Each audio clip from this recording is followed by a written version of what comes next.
disumbangkan untuk kita, bantuan untuk Polrestabes Palembang, tentunya yang dalam memberikan pelayanan kepada masyarakat. Ini tentunya ucapan terima kasih kita tidak hanya ini saja yang diberikan oleh pemerintah Kota Palembang.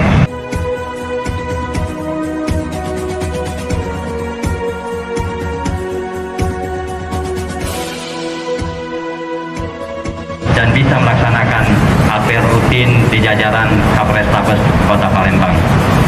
Bapak Ibu para peserta apel yang kami hormati, dan kami banggakan, para peserta apel pagi yang kami hormati.